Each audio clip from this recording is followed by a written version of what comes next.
கும்பராசியில் பிறந்தவங்களுக்கு உண்டான ஆவணி மாத பலன்தானுங்க இந்த பதிவில் நம்ம பார்க்க போகிறோம். வரக்கூடிய ஆவணி மாதம் கும்பராசி நண்பர்களுடைய வாழ்க்கையிலையும் வாழ்வாதாரத்திலையும் எந்த மாதிரியான மாற்றங்களை ஏற்படுத்த போகுதுன்றது பற்றி தான் வேதகால முறையில் இந்த பதிவில் நம்ம பார்க்குறோம். ஆவணி மாதம் 1ஆம் தேதி ஞாயிற்றுக்கிழமை அதிகாலை கிருஷ்ண பகவான் அவதரித்த நட்சத்திரம்னு சொல்லக்கூடிய ரோகிணி நட்சத்திரம் முதல் பாத ரிஷப ராசி சிம்ம லக்னத்தில் தான் இந்த மாதம் பிறக்கப்படுது. கும்பராசியில் பிறந்தவங்களுக்கு இது சாதகமாக இருக்குமா அல்லது பாதகமாக இருக்குமா? கும்பராசியாதிபதி சனி பகவான் கும்பராசிக்கு 2வது பாவகன் சொல்லக்கூடிய தனஸ்தானத்தில், தனகாரகன் சொல்லக்கூடிய 2வது பாவகத்துக்கு அதிபதி தனஸ்தானாதிபதி தனகாரகன் இருவரும் நமக்கு குரு பகவான் தான். தனஸ்தானாதிபதின்னு சொல்லக்கூடியவரும் குரு தான், தனகாரகன் சொல்லக்கூடியவரும் குரு தான். அப்போ குரு பகவான் உங்களுடைய ராசிக்கு 5வது பாவகத்தில் தன்னுடைய சுயசாரத்தில், இதுக்கு முன்னுக்கு மிருகசீரிஷ நட்சத்திரத்தில் குரு பகவான் இருந்தார். வரவுக்கும் செலவுக்கும் சரியாக தான் போயிட்டு இருந்தது. திருவாதிரை நட்சத்திரத்தில் வந்த குரு பகவான் பலவிதமான இன்னல்கள், பலவிதமான தொந்தரவுகள், பலவிதமான சங்கடங்களை ஏற்படுத்தியிருப்பார். அப்போது உங்கள் ராசிக்கு 5வது பாவகத்தில் இருக்கக்கூடிய தனஸ்தானாதிபதி தன்னுடைய சுயசாரத்தில் இருக்கிறது நமக்கு சிறப்பு. புனர்பூச நட்சத்திரம்னு சொல்லக்கூடிய தன்னுடைய சுயசாரம் ஸ்ரீராமர் அவதரித்த நட்சத்திரத்தில் இருந்து உங்களுடைய ராசியை பார்க்கக்கூடிய தருணம் பிரமாதமான தருணம். அதுபோக புத்திரஸ்தானாதிபதின்னு சொல்லக்கூடிய புதன் 9ஆம் தேதி உங்களுடைய ராசியை பார்க்கிறார். புத்திரஸ்தானாதிபதி புதனும் புத்திரகாரகன் குருவும் இருவருடைய பார்வையும் உங்களுடைய ராசி மேலே படுவதால் 10 வருஷம் 12 வருஷம் ஆகுதுங்க, திருமணம் ஆயிட்டு குழந்தை பாக்கியம் இல்லைங்க, போகாத கோவில் கூட கிடையாதுங்க, பார்க்காத வைத்தியம் கிடையாதுங்க, பண்ணாத பரிகாரம் கிடையாது, யார் என்னென்ன சொன்னாங்களோ எல்லாம் செய்து பார்த்துட்டோம், ஒரு பிரயோஜனமும் இல்லைங்க. நான் சன்னியாசியாக இருந்திருந்தாலும் பரவாயில்லைங்க, இந்த பிரபஞ்சம் எங்களை சம்சாரி ஆக்கிச்சு. நான் ஒத்தையாக இருந்திருந்தாலும் பரவாயில்ல, கணவன் மனைவின்ட்டு தம்பதிகளை ஆக்கிட்டு தம்பதிகளாக இருக்கோம், தாய் தந்தை ஆகிறதுக்கு பிரியப்படுறோம், ஆசைப்படுறோம், அது நடக்கலைங்க அப்படின்ற மன அழுத்தத்தில் இருக்கக்கூடிய கும்பராசி நண்பர்களாக நீங்கள் இருந்தால் 100% ஆவணி மாதத்தில், ஆவணி மாதம் 9ஆம் தேதியிலிருந்து ஆவணி மாதம் 29 தேதிக்குள்ளார 20 நாள் உங்களுக்கு டைம் கொடுக்குறேனுங்க. இந்த 20 நாளில் 100% புத்திர பாக்கிய வளர்ச்சி ஏற்படும். இதில் மாற்று கருத்து இல்லை. நம்ம ஒரு விஷயத்தை கொஞ்சம் சிந்திச்சு பார்த்திங்கன்னா உங்களுக்கு விவரம் புரியும். ஊரெல்லாம் நம்ம வைத்தியம் பண்ணிட்டு வந்திருப்போம், ஒரு தொந்தரவு சரியாக இருந்திருக்காது. அது சொல்லுவோம் இல்லைங்களா, பெரியவங்க சொல்லுவாங்களே 1000 மருந்தில் ஆகாதது தீராதது அருகம்பில்லில் தீர்ந்தது அப்படின்ட்டு. அந்த மாதிரி இந்த தருணத்தில் இந்த பிரபஞ்சம் உங்களுக்கு சாதகமாக இருக்கக்கூடிய சூழலால் புத்திர பாக்கியம் ஏற்படும். அதில் எந்த விதமான ஒரு மாற்று கருத்தும் கிடையாது. அதே மாதிரி பூர்வீகத்திலிருந்து என்னால் வெளியே போக முடியலைங்க, ஏன்னா ஒவ்வொருத்தருக்கும் ஒவ்வொரு விதமான எதிர்பார்ப்புகள் இருக்கும். ஒரே மாதிரியான எதிர்பார்ப்புகள் இருக்குன்னு சொல்லிட முடியாது பாருங்கள். அப்போது பூர்வீகத்திலிருந்து எங்களால் வெளியே போக முடியலைங்க, இல்லை கழுத்து பிடிக்கிற அளவுக்கு கடன் பிரச்சனையும் பண பிரச்சனையும் இருந்துக்கிட்டு இருக்குதுங்க அப்படின்னா இந்த ஆவணி மாதத்தில், ஏன்னா இந்த சுக்கிர பகவான் அப்படின்றவர் கும்பராசியில் பிறந்தவங்களுக்கு சுபஸ்தானாதிபதி, சுபஸ்தானாதிபதியும் தனஸ்தானாதிபதியும் சேர்ந்து இருக்கிறதே மிகப்பெரிய ஒரு யோகம்தானுங்க. அப்போ குரு பகவான் அப்படின்றவர் தேவகுரு, சுக்கிர பகவான் அப்படின்றவர் அசுர குரு, இருவரும் ஒரே பாவகத்தில், புதனுடைய பாவகத்தில் இருவரும் ஒரே சாரத்தில் குரு பகவானுடைய சாரத்தில் இருந்து கும்பராசிக்கு 11வது பாவகன் சொல்லக்கூடிய லாபஸ்தானத்தை பார்க்குறாங்க. இதனால் ஏற்படக்கூடிய நல்ல விஷயம் என்னன்னா உத்தியோகத்தில் உயர்வு கொடுக்கும். உத்தியோகமே இல்லாமல் இருக்குங்க சார், உத்தியோகத்தில் எப்படி சார் உயர்வு கொடுத்துரும்? உத்தியோகம் இல்லைன்னா உத்தியோகம் உருவாக்கி கொடுத்துரும். வேலைக்கு போகக்கூடாது, சம்பாதிக்கக்கூடாது, சாதிக்கக்கூடாது அப்படின்னு யாரும் நினைக்க போகிறது இல்லைங்க. அதுவும் இந்த கும்பராசியில் பிறந்தவங்க சத்தியமாக அந்த மாதிரி நினைக்க மாட்டாங்க. என்னால் 4 பேர் நல்ல விதமாக இருக்கணும்னு நினைப்பாங்களே தவிர மற்றவங்களால நான் நல்ல விதமாக இருக்கணும் அப்படின்ட்டு நிச்சயமாக யாரும் நினைக்க மாட்டாங்க.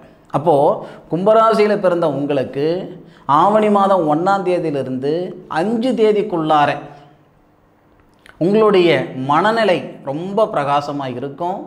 உத்தியோகத்தில் உயர்வு ஏற்படுத்தும். ஒரு கால் செய்யக்கூடிய வேலையில் ஒரு சிலரால் உங்களுக்கு சங்கடங்கள் இருக்குது அப்படின்னா அந்த சங்கடங்களை சரிப்படுத்துறதுக்கான பாதையை அந்த பிரபஞ்சம் உருவாக்கி கொடுத்துரும். இது வரைக்கும் போக வேண்டிய பாதையில் தான் போய்கிட்டு இருக்கிறீங்க, போக வேண்டிய இடத்துக்கு போய் சேரல. அதுதான் உண்மையும் கூட. ஆவணி மாதத்தில் வந்த கிரக அமைப்புகளால் எந்த மாதிரியான வளர்ச்சி உங்களுக்கு வந்ததுன்றது ஆவணி மாதம் இறுதியில் கமெண்ட்டில் சொல்லுங்கள். இது உங்களுக்கான நேரங்க, பார்த்துக்கிடுங்க. நம்ம சொல்லுவோம் பட்டம் பார்த்து பயிர் செய்யணுன்ட்டு. 3 மாதம் 6 மாதம் வளரக்கூடிய பயிருக்கு மட்டும் அந்த வார்த்தை கிடையாது. நம்மளுடைய வாழ்க்கைக்கும் பொருந்தும், வாழ்வாதாரத்துக்கும் பொருந்தும். ஒரு செயல் செய்யணும்னு நினச்சா எந்த நேரத்திலனாலும் செஞ்சு விடலாம்னு நினைக்கிறது தப்புங்க. அதுக்கான சூழ்நிலை வரும் பொழுது, அமைக்கும் பொழுது தான் அது சௌகரியமாக இருக்கும். சந்தர்ப்பமும் சூழ்நிலையும் ஒரு மனுஷனுக்கு சாதகமாக இருந்ததுன்னு வச்சுக்கோங்களேன், ஆண்டியாக இருந்தாலும் அரசன் ஆகிடுவாங்க. அதே சந்தர்ப்பம் சூழ்நிலை நேர காலங்கள் பாதகமாக இருந்ததுன்னா அரசனாகவே இருந்தாலும் ஆண்டி ஆகிடுவாங்க. இதை நம்ம பார்த்துருக்கோம், கேட்டிருக்கோம், பார்க்கவும் செய்திருக்கோம், கேட்கவும் செய்திருக்கோம். கும்பராசியில் பிறந்தவங்களுக்கு இந்த நேரம் உண்மைக்கே நல்ல நேரம், அதில் மாற்று கருத்து கிடையாது. சில பேருக்கு கும்பராசியில் பிறந்தவங்களுக்கு எப்பயுமே கும்பராசியில் பிறந்தவங்க தனக்கு கொடுத்துக்கக்கூடிய முக்கியத்துவத்தை விட தன்னை சார்ந்தவங்களுக்கு கொடுத்து தான் பழக்கம் அதிகம். நீங்கள் ஆணாக இருந்தாலும் சரி, பெண்ணாக இருந்தாலும் சரி. ஆனாலும் கெட்ட பேர் இருக்கும்.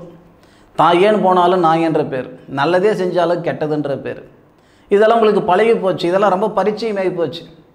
ஒரு கட்டத்தில் அட போடா, மனுஷனுடைய குணம் இப்படி தான், தேளுடைய குணம் கொட்டை தான் செய்யும் அப்படின்ற ஒரு மனநிலைக்கு நீங்கள் வந்துட்டுருப்பீங்க.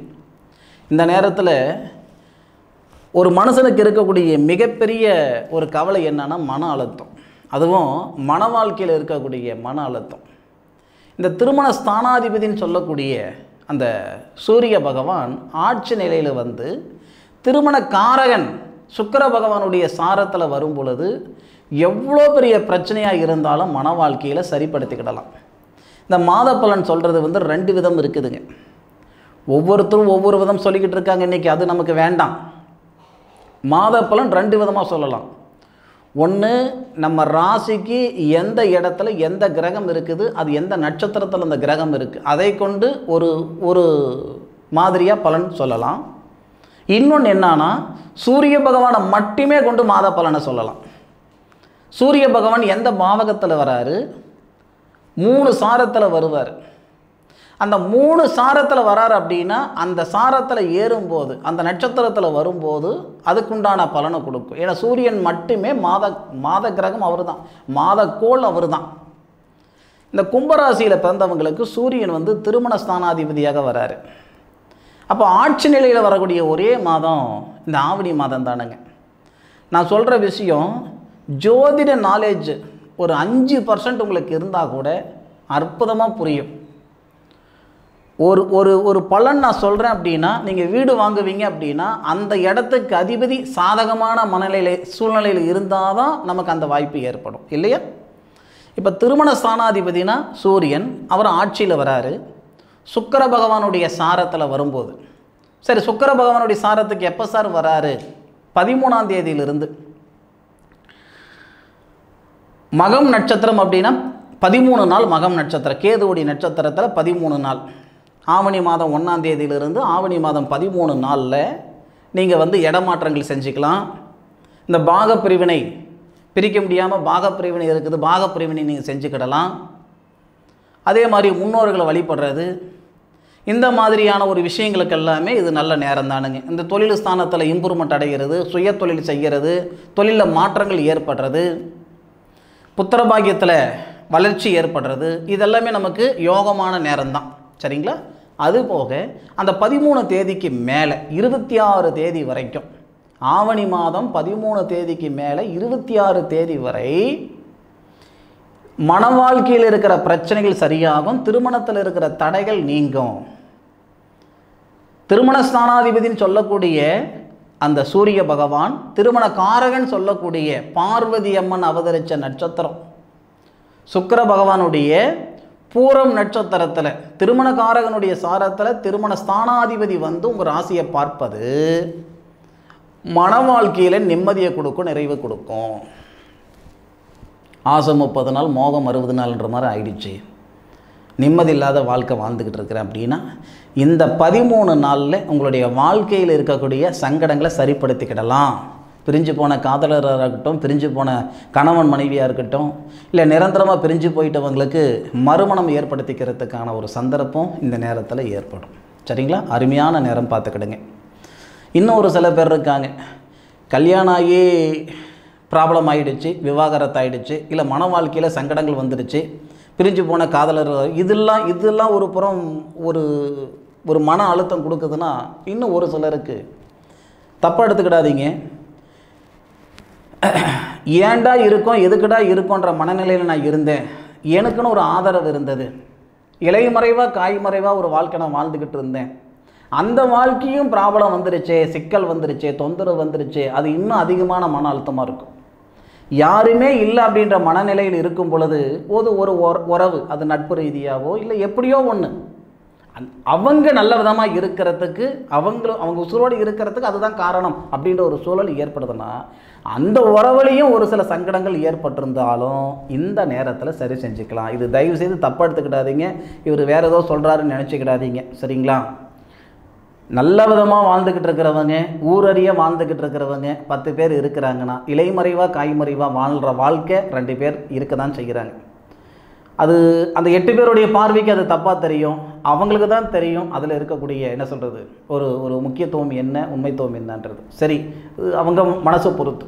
இந்த நேரம் உங்களுடைய மன அழுத்தம் சரிப்படுத்தும், அதில் மாற்று கருத்து சத்தியமாக கிடையாது.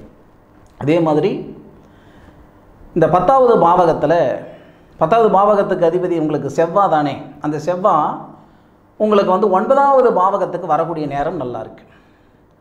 இன்வெஸ்ட்மெண்ட்டு, மண்ணு மனையில் இன்வெஸ்ட்மெண்ட் பண்ணணும்னா 29ஆம் தேதி மண்ணு மனையில் இன்வெஸ்ட்மெண்ட் பண்ணுங்க.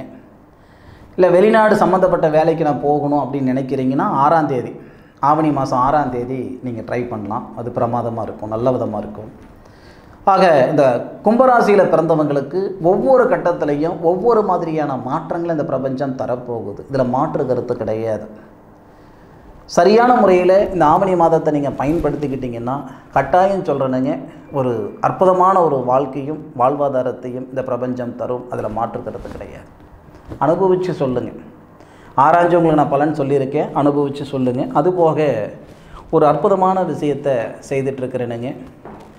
எல்லாருடைய எதிர்பார்ப்பு என்ன அப்படின்னா, எதிர்காலம் என்னன்றது தெரிஞ்சால் நல்லாயிருக்கும், எதிர்காலத்தில் நான் எப்படி இருப்பேன்னு தெரிஞ்சால் நல்லாயிருக்கும் அப்படின்ற ஒரு ஆசையும் ஆதங்கமும் இருக்க தான் செய்யும். அதுக்காகவே வாழ்நாள் முழுவதும் வரக்கூடிய தசாபுத்தி பலன் கொண்ட சாதக புத்தகத்தை எழுதி கொடுக்குறேனுங்க. இது டைரி கிடையாது, ஒருத்தருடைய ஆயுள் முழுவதும் வரக்கூடிய தசாபுத்தி பலன் கொண்ட சாதக நோட்டு. இது முழுக்க ஒருத்தருடைய வாழ்க்கையில் வரக்கூடிய பலன், வாழ்வாதாரம் எப்படி இருக்குன்ற செயல் 100% இதில் சொல்லிவிடுவேன். ஒவ்வொரு தசையிலையும் உண்டான பலன், ஒவ்வொரு புத்தியிலையும் உண்டான பலன் இந்த சாதகத்தில் வந்துடும். இது ஒருத்தருடைய சாதக நோட்டு. இன்றைக்கி ஒரு பேப்பரில் ஒருத்தருக்கு ஜாதகம் எழுதக்கூடிய காலமாக இருக்குது, கம்ப்யூட்டர் காலன்ட்டு. சரியா? அப்படி இல்லாமல் பாரம்பரியத்தை மீண்டும் புதுமையாக உங்களுக்கு திருப்பி கொடுக்குற மாதிரி தான் இந்த சாதக புத்தகம். தேவைப்படுறவங்க பயன்படுத்திக்கோங்க. அதுபோக கும்பராசியில் பிறந்தவங்களுக்கு இந்த பதிவு உண்மைக்கே ஒரு பயனுள்ள பதிவாக இருக்கும். இந்த பதிவு பற்றி உண்டான கருத்துக்களை கமெண்ட் பாக்ஸில் பதிவு பண்ணுங்க. மீண்டும் அடுத்த ஒரு அற்புதமான தருணத்தில் உங்கள் அனைவரையும் சந்திக்கும் வரை உங்களிடமிருந்து விடைபெறுவது உங்கள் வீட்டு ஜோதிட நண்பனான மா காளிதாஸ் மணிகண்டன். திருச்சிற்றம்பலம். வாழ்க வையகம், வாழ்க வளமுடன்.